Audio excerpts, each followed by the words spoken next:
Hi everyone. Have you ever wondered what defines true wealth? Is it the ability to accumulate endless riches, or is it something far more profound, tied to the heart and the way we impact others? Today's story dives deep into that very question, exploring how the greed for material wealth can blind us to the struggles of others, until life offers a chance to see things differently. Elliot Harper, a tech billionaire renowned for his sharp business instincts, had built his life on a foundation of numbers, profit margins, investments, and market dominance. From his sleek, glass-walled penthouse that loomed high above the bustling city, he oversaw an empire that touched every facet of modern technology.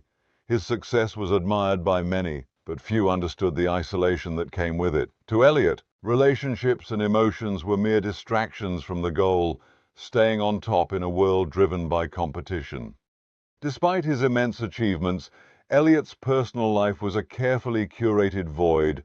Friendships and connections to him were liabilities, vulnerabilities that could slow him down. He often quipped, "Life is a game of acquisition," a mantra that justified his relentless pursuit of wealth and influence.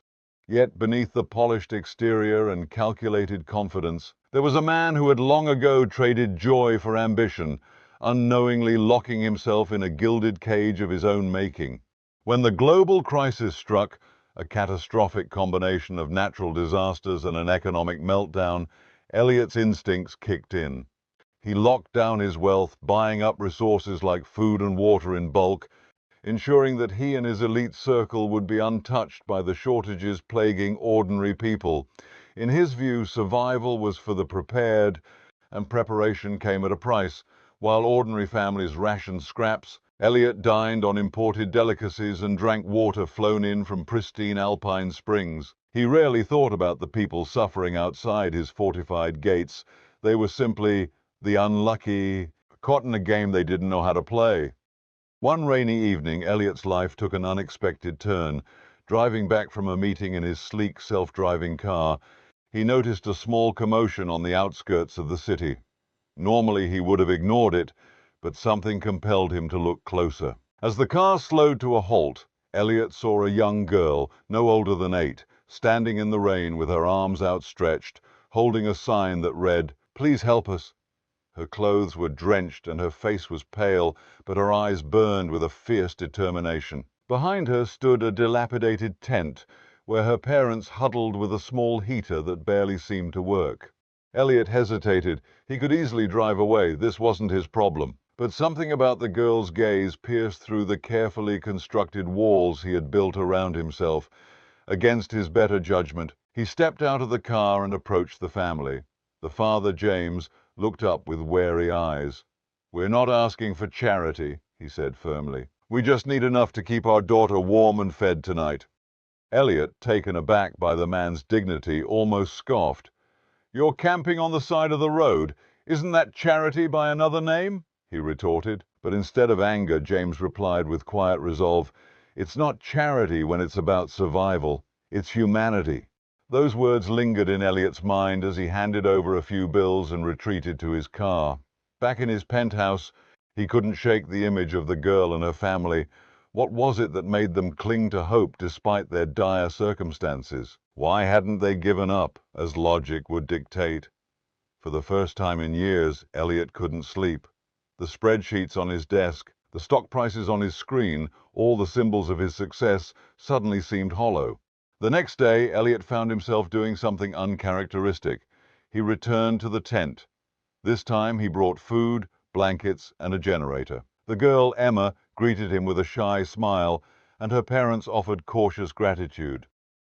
Over the following weeks, Elliot visited the family regularly under the guise of studying resilience in adversity, but in truth, he was trying to understand something deeper, something that money had never taught him. Through his conversations with James and Emma's mother, Clara, Elliot learned about the chain of events that had led them here. James had been a construction worker and Clara a teacher. They had lived a modest but happy life until the crisis wiped out their jobs, their savings, and their home. Despite their hardships, they remained united, teaching Emma to find joy in small things, a patch of wildflowers near their tent, a drawing she made with charcoal on scraps of cardboard. One evening, as Elliot shared a meal with them, Emma asked him, "Do you ever play games?" He chuckled nervously. "I'm too busy for games," he replied. Emma frowned. "That's sad. Games make people happy. You should try it." Her innocence struck a chord in Elliot's heart. When was the last time he had done anything just for joy? As weeks turned into months, Elliot's visits became a regular part of his life. The more time he spent with the family, the more he began to question the choices that had defined him. Was hoarding resources during the crisis the solution, or was it perpetuating the problem? He started researching the broader impact of the shortages and discovered how his monopolization of essential goods had driven up prices, leaving millions in even greater despair. One fateful day, Emma fell ill. Without proper medical care, her condition worsened rapidly. Desperate, James and Clara turned to Elliot for help. For the first time in his life, Elliot felt the weight of responsibility, not as a billionaire, but as a human being. He called in every favor, pulled every string, and ensured Emma received the best treatment money could buy. When she recovered, the gratitude in her parents' eyes moved something in him that no business deal ever had. Elliot's transformation didn't happen overnight, but the experience with the family planted a seed that grew into action. He began using his wealth not to isolate himself, but to bridge the gaps in society. He started funding shelters, creating job programs, and investing in sustainable resource distribution to ensure no one would have to endure what Emma's family had. His name, once synonymous with greed, became a beacon of hope. In the end, Elliot learned that true wealth wasn't measured by what he had hoarded, but by what he had shared. As he stood on a stage years later, addressing a crowd at a charity gala, he spotted Emma in the audience, now a teenager with a bright future ahead. "Humanity," he said, echoing James's words from that rainy evening, "isn't about taking, it's about giving, and in giving we find ourselves." With that said, thanks for watching, and until next time.